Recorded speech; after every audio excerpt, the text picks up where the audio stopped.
What is poppin', YouTube? Backing in with another video. Today we're doing my top 3 rookie running back rankings for 2023 fantasy football. Let's go. My first rookie running back for fantasy football that we're going to be taking everywhere is Bijan Robinson.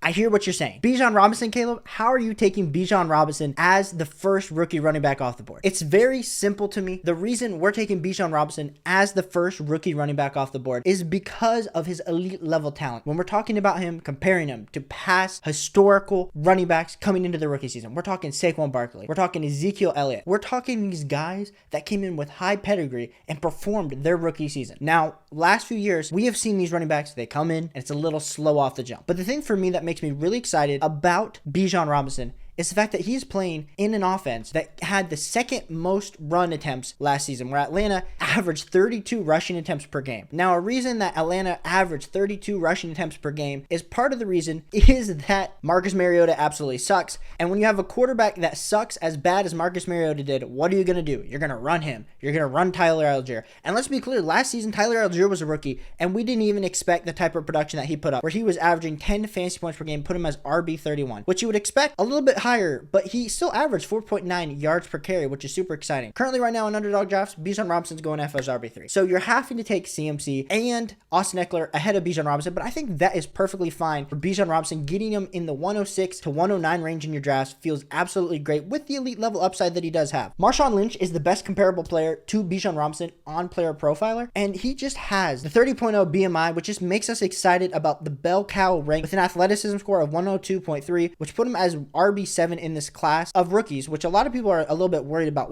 But when we look at him, he can catch out of the backfield. He gets the carries. He's been absolutely durable. So Bijan Robinson is my RB1 for rookies in the running back class. Super great. Go draft some Bijan Robinson everywhere when you can. Like I said, still taking CMC. You can debate Austin Eckler versus Bijan. I understand if you're taking Austin Eckler, but Bijan Robinson, super special talent and super excited to dive into him. My second running back that you need to be taking, that is a rookie, is Jahmyr Gibbs. We all saw the highlights this past week of Jahmyr Gibbs catching the passes. Now, we were all a little bit concerned in Dynasty in the combine era when he weighed in at 199 pounds, but that is something I don't think we need to worry about anymore because he is going to get all the receptions. If we look at what he did when he was on Alabama, we're talking about a guy that got 44 receptions last season for 444 yards with a target share of 12.8% as a running back. As a running back, guys, in Alabama with Bryce Young, who, for all gives and purposes, when you have a quarterback like Bryce Young in college football, they typically do not check the ball down. The only reason you check the ball down is if you have a dynamite back in the backfield. Now, I already hear everyone starting to say to me, Caleb,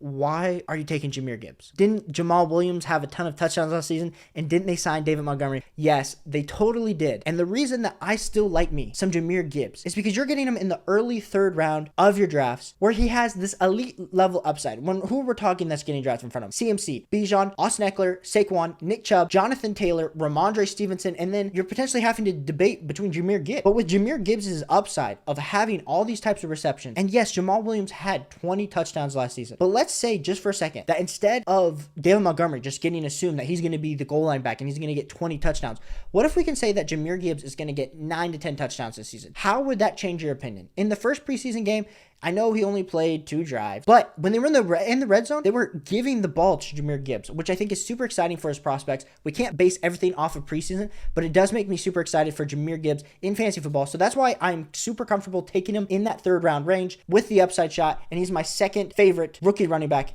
for 2023 fantasy football. And my third and final favorite rookie running back for fantasy football is going to be Zach Charbonnet. Now, I already hear you. Caleb, Zach Charbonnet, he's behind Kenneth Walker on the depth chart. You're an idiot. I just think for myself that with Kenneth Walker, Zach Charbonnet was drafted in the second round. There's a reason he was drafted in the second round. Pete Carroll did not see what he needed to see out of Kenneth Walker to say, yep, that's a bell cow running back that we're going to absolutely rely on his rookie deal. These running backs are not even getting their second contract. They can't even get off the rookie contract. And this team took running back back-to-back years in the second round, which tells me 2 things. Number 1, they really value Zach Charbonnet. And number 2, they don't exactly value how Kenneth Walker performed at the end of last season. If we look at Kenneth Walker's stats, RB16 on a fantasy points per game basis. Bring in Zach Charbonnet. What is Zach Charbonnet compared to Kenneth Walker? He's a little bit bigger, 5'9" compared to 6 foot. Weighs a little bit more. We have a guy guy that also can catch the ball a lot better than Kenneth Walker. I know that was a big knock on Kenneth Walker coming out of college, was his hands, his ability out of the backfield to catch the ball. And while he did do that a little bit last season, I think Zach Charbonnet absolutely takes that role. Zach Charbonnet, also a little bit better pass blocker. So what is that going to mean? If we look at Mike Clay's projections, he's projecting that Zach Charbonnet is going to be getting about 40 to 42% of the work, whereas, of course, Kenneth Walker is going to be getting about 50, 60% of the work, which for me, if we have to be talking about these guys, I am taking Zach Charbonnet with all of what's wrong with Kenneth Walker. I know he just got back after his kind of injury, but we saw how hard he ran. He looked like the second coming of Marshawn Lynch on the Seattle Seahawks, which makes me excited. If he can run angry, if he can run hard, Zach Charbonnet could provide some really great value. And currently right now in underdog drafts, you're having to draft Zach Charbonnet as RB35. And while, of course, you might be like, Caleb, he's a backup running back. I mean, that's backup running back range. It would not be crazy in the imagination to see Zach Charbonnet by week 4, week 5, week 6, all of a sudden be a staple RB2 in your roster, and you're having to draft him as an RB3. And that's why I love Zach Charbonnet, the upside. He has the draft capital. Zach Charbonnet is my third favorite rookie running back for 2023 fantasy football. Of course, I love some Devon Achane. I love some Kendre Miller, even though there was the injury. But for me, these three guys stand head and shoulders above the other guys, and so that's why I'm taking them in fantasy football. Hit that like button, hit that subscribe button if you agree with this content. We're putting out more videos each and every day, so appreciate you guys being here. Peace.